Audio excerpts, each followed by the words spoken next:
नमस्कार। राधे राधे मित्र, मैं आपका आचार्य देव। जब आपके जीवन में बेहतर होना होता है तो बहुत से योग, बहुत से संयोग बनना शुरू हो जाते हैं। प्रकृति आपको मैसेज देना शुरू कर देती है कि अब आपके साथ बेहतर हो रहा है, कृपया उठ जाइए, जग जाइए। ऐसे ही एक बेहतर योग और संयोग इस सप्ताह आपके लिए बन रहा है।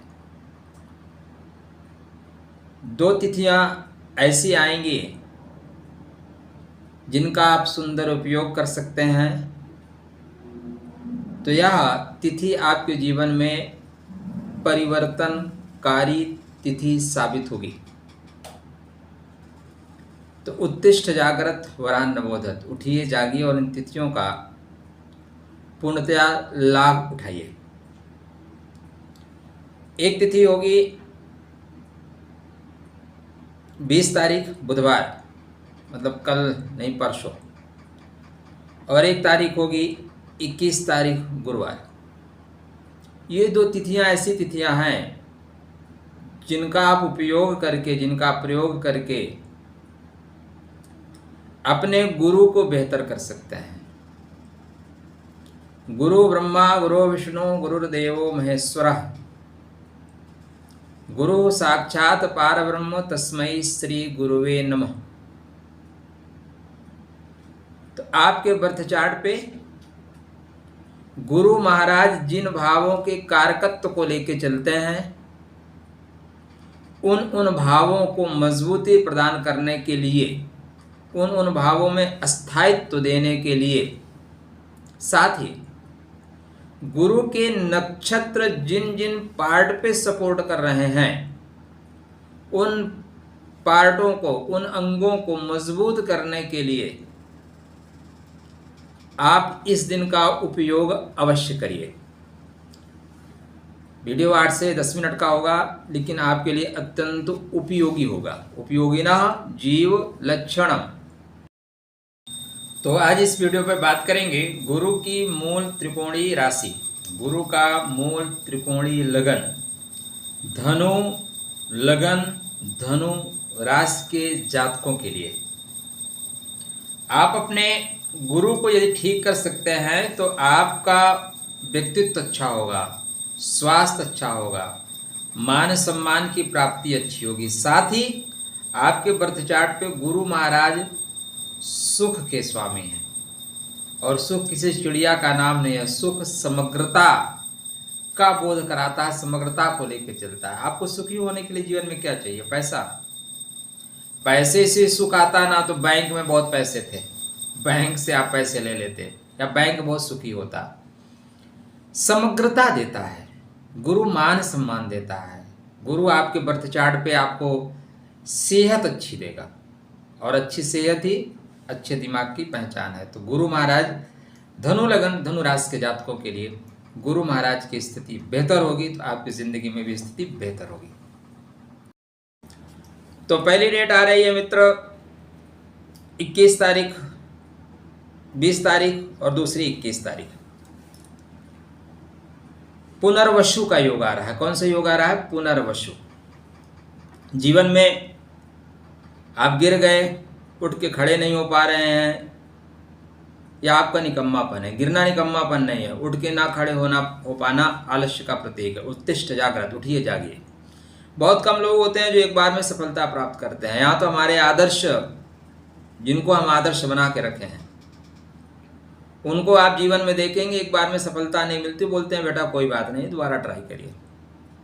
एक बार में आपके कम मार्क्स आए, प्रीलिम नहीं हुआ, मेंस नहीं हुआ, इसका मतलब थोड़ी ना होता है कि आप आईएएस नहीं बन सकते। दोबारा ट्राई करिए, बनेंगे। सरकार भी तो 4 चांस 6 चांस देती है। अगर आप कैटेगरी में हैं तो पूरे जीवन देते रहिए, 10 चांस, 12 चांस, 15 चांस। तो यहाँ पे गुरु महाराज का पुष्य में, गुरु महाराज का पुनर्वसु में, चंद्रमा का पुनर्वसु में, शुक्र का पुनर्वसु में होना एक बेहतरीन राजयोग होगा 20 तारीख को। गुरु और चंद्रमा गज केसरी योग में होंगे। शुक्र के साथ लक्ष्मी योग जैसा निर्माण होगा। तीन तीन ग्रहों की युतियाँ, तीन त्रिग्रही युति बन रही है। तीन ग्रहों की युतियाँ जीवन में आपको आगे बढ़ने का संकेत देती हैं, लेकिन इनको कनेक्ट करना आना चाहिए। यदि आप कनेक्ट कर सकते हैं तो आपके जीवन में धन संपदा, प्रेम, मान सम्मान, ज्ञान से मान सम्मान मिलता है। और गुरु ज्ञान के प्रतीक हैं, गुरु आध्यात्म के प्रतीक हैं, गुरु धन के कारकत्व को लेकर चलते हैं, गुरु प्रेम के कारकत्व को लेकर चलते हैं, गुरु भाग्य को बढ़ाने वाले हैं और गुरु कर्म को बढ़ाने वाले हैं, लाभ देने वाले हैं। इतना तो इनके पास कारक होता है। साथ में जिन जिन भावों के स्वामी हैं उन भावों का प्रतिनिधित्व करते हैं। साथ में मिथुन, कर्क, पुनर्वसु नक्षत्र, तुला और वृश्चिक, विशाखा नक्षत्र, साथ ही पूर्व भाद्रपदा नक्षत्र, कुंभ राशि और मीन राशि। तीन तीन दृष्टियां तो हैं, 5वीं दृष्टि, 7वीं दृष्टि और 9वीं दृष्टि। इसीलिए गुरु को गुरु कहा गया है। भाई आपके पास विभाग ज़्यादा हैं, आपके पास मंत्री पद तो ज़्यादा है। कोई एक मंत्री पद लेके घूम रहा है, आप 3-3, 4-4 विभाग लेके घूम रहे हैं, तो आपका महत्व तो ज़्यादा होगा। गुरु ब्रह्मा गुरु विष्णु गुरुर्देवो महेश्वरः गुरु साक्षात् परब्रह्म तस्मै श्री गुरुवे नमः।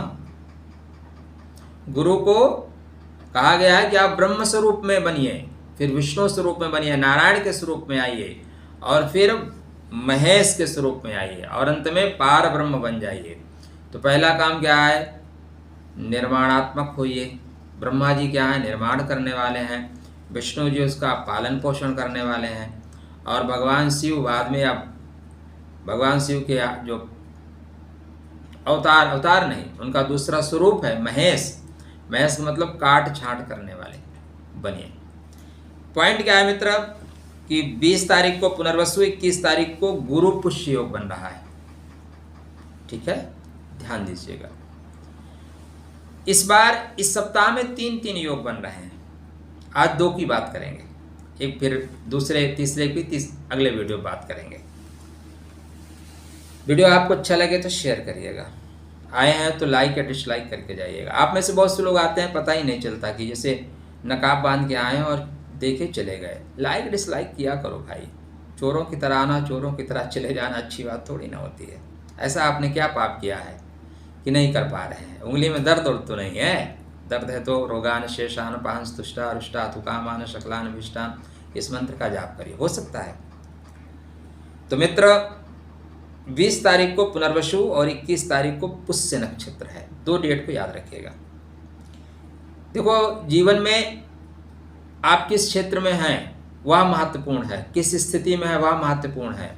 तो अपने गुरु को मजबूत करने के लिए एक बहुत छोटा सा मैं परिहार, छोटा सा उपाय बताता हूँ। आप अपने घर में, मंदिर प्रांगण में, धर्म स्थान पे, रोड के किनारे, कहीं भी 4-5 ऑप्शन मैं आपको दे रहा हूँ। एक पीपल का वृक्ष लगाइए और इसी दिन एक केले का पौधा लगाइए। 2 में से एक लगा लीजिए। दोनों लगाना संभव तो दोनों लगाइए। हमने तो अभी केले का लगा रखा है, पीपल का लगाऊंगा। मैं तो धर्म स्थान पे भी लगाऊंगा और सोच रहा हूँ एक संगम के किनारे लगाऊंगा और एक घर में लगाऊंगा। आपकी जितनी स्थिति है उससे बनाइए। ये जो प्रतीक होते हैं ना, प्रतीक बहुत सी चीज़ों को, जैसे आप रोड पे चलते हैं, प्रतीक हो गया, लाइट जल बंद हो गई, लाइट रेड हो गई तो प्रतीक हो गया, रुक जाओ, एक्सीडेंट हो सकता है। ग्रीन हो गई, आप जाओ ना। बिजली के खंभे पे आप देखिए, बिजली वाले काम करते हैं तो क्या करते हैं, ऐसे क्रॉस करके मुंडी बना के टांग देते हैं, मतलब इसको छुओगे तो मुंडी में आ जाओगे। प्रतीक है और उस प्रतीक से हमें लाभ होता है। तो यहाँ पे गुरु जो है, गुरु का प्रतीक क्या है? केला। गुरु का प्रतीक क्या है? पीपल।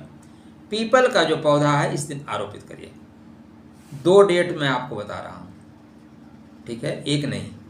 हो सकता है एक दिन आप ना कर पाएँ। तो 20 तारीख को पुनर्वसु श्रेष्ठ है। यद्यपि पुष्य की महत्ता ज़्यादा श्रेष्ठ है, किंतु ध्यान रखिएगा इस दिन गजकेसरी योग भी है, क्योंकि गुरु भी पुष्य नक्षत्र में, चंद्र भी पुष्य नक्षत्र में और शुक्र भी पुष्य नक्षत्र में, मतलब तिकड़ी। 3 ग्रहों की युतिया। शुक्र जीवन में लग्जरियस के कारक हैं और चंद्रमा सभी योगों की जननी है। चंद्रमा से सभी योग पैदा होते हैं। चंद्रमा में बल है तो आपके जीवन में बल है। चंद्रमा निर्बल है तो फिर जीवन में बल होने के बाद आप बल का उपयोग नहीं कर पाते, आपको मौका ही नहीं मिलता।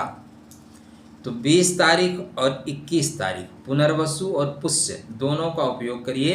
एक पौधा पीपल का, केला का आप अपने मंदिर प्रांगण में लगाइए, धर्म स्थान पे लगाइए, रोड के किनारे लगाइए या घर पे लगाइए। अच्छा, कुछ लोगों का मत ये है कि घर पे पीपल का पौधा नहीं लगा सकते। जी, पीपल का पौधा घर पे लगा सकते हैं, पीपल का वृक्ष घर पे नहीं होना चाहिए। पॉइंट यही समझिएगा। मैं अभी लेटेस्ट अपने घर में रह रहा हूँ। अभी तक तो 18 साल से भ्रमण पे था। देश की कोई ऐसी जगह नहीं जहाँ पे ना रहा हूँ, 6 महीने 8 महीने साल भर। तो यहाँ पे मैंने अपने सेकंड फ्लोर पे बहुत पौधे लगा रखे हैं। प्रकृति के सन्निकट रहिए। एक मित्र हमारे आए, मित्र ने देखा तो उन्होंने कहा कि यहाँ पे जो आप ईस्ट साइड में पौधे लगा रखे हैं उससे वास्तु दोष उत्पन्न होगा और सूर्य की एनर्जी नहीं आएगी। तो हमने कहा महाराज थोड़ा नीचे देखिए। नीचे आप देख रहे हो तो 20 फीट पूरा गैप है। ऊपर बालकनी में इतने मतलब 4 फीट में पौधे लगे हैं। ऊपर पूरा गैप है, नीचे सेकंड फ्लोर और फर्स्ट फ्लोर गैप है।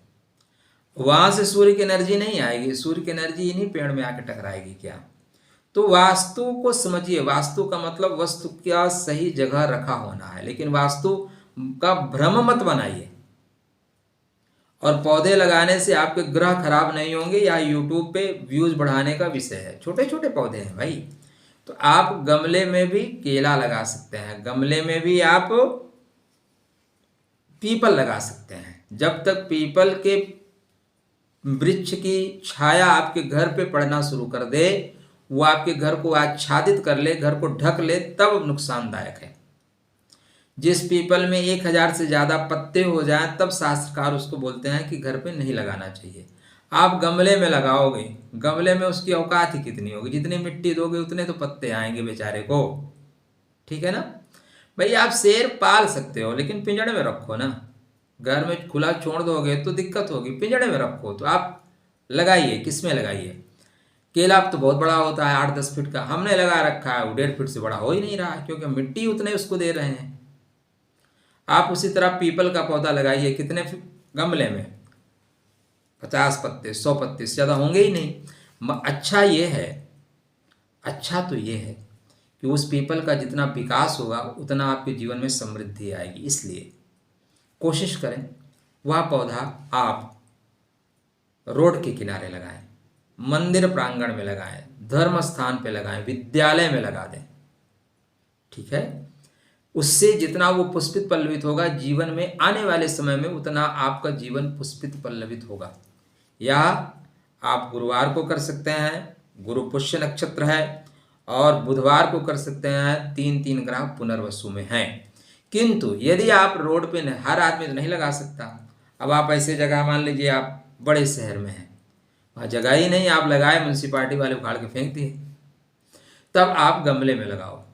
देखो, अच्छा तो ये है कि आपके शहर के किनारे एक बड़ा सा नेटवर्क लगे आपके कंपनी का, फटाफट आपके घर में नेटवर्क आएगा।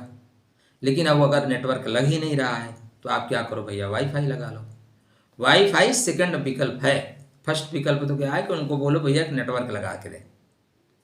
तो वो नहीं लगाते तो वाईफाई लगा लो। वाईफाई लगाने से फ़ायदा क्या होगा? थोड़ा पैसा तो खर्चा करना पड़ेगा, लेकिन नेटवर्क तो ठीक आएगा। तो यहाँ पे अपने गुरु को ठीक करने के लिए एक वाईफाई लगाइए। वाईफाई लगाने से आपको फ़ायदा डेफिनेटली होगा। आशा नहीं, पूर्ण विश्वास है वीडियो आपको तरतीब से समझ में आया होगा। समझ में आया होगा तो लोगों की जानकारी के लिए शेयर करिए। अच्छा, चलिए एक और उपाय बता देता हूँ। आप में से बहुत से लोग बोलेंगे हम भाई विदेश में हैं, छोटे पायजामा वाले देश में हैं, ऑस्ट्रेलिया में हैं, यूके में हैं, नेपाल में है, तो आप कर सकते हैं। तो आप क्या करें? सही है, उपाय तो सबको, दवा तो सबको चाहिए ना। तो यहाँ पे बेहतर करने के लिए मित्र, आप इस दिन पीले कलर का चंदन लीजिए, उसको ले जाइए परमात्मा के चरणों में रख दीजिए। चावल, पहले नीचे चावल रखिएगा, उसके ऊपर पीला चंदन या हल्दी रखिए, हल्दी भी रख सकते हैं, पीला चंदन। वो परमात्मा के चरणों में रख के ओम ग्राम ग्रीम ग्रोम सा गुरुवे नमः या श्री रामचंद्र कृपाल भजमन हरुण भय भव दारुणम भय प्रकट कृपाला दीन दयाला कौशल्या हितकारी 11 बार पढ़िए, 16 बार पढ़िए, 16 बार पढ़िए। 16 बार पढ़ के आप उसको ले आइए और उसको प्रतिदिन लगाना शुरू करिए। आप देखिएगा लाभ डेफिनेटली होगा। एक पीला कपड़ा भगवान को, 2 कपड़े ले जाइए, एक पीला कपड़ा भगवान को अर्पित करिए, उसी में से एक पीला कपड़ा लेके आइए, अपने टेबल पे रखिए, अपने धर्म स्थान पे रखिए, अपने ऑफिस में रखिए। आप देखेंगे कि गुरु आपको बेहतर तरीके से कनेक्ट कर रहे हैं, प्रेम मिलेगा, स्नेह मिलेगा, संतान की गति होगी, संतान प्रगति पकड़ेगी, जीवन में सुख की प्राप्ति होगी, आर्थिक रूप से आप आगे बढ़ना शुरू करेंगे और कोई भी काम आप जो कर रहे हैं उसको एक बार में ही कनेक्ट करेंगे, नहीं तो दोबारा जरूर करिएगा, रिकनेक्ट होना है और होगा।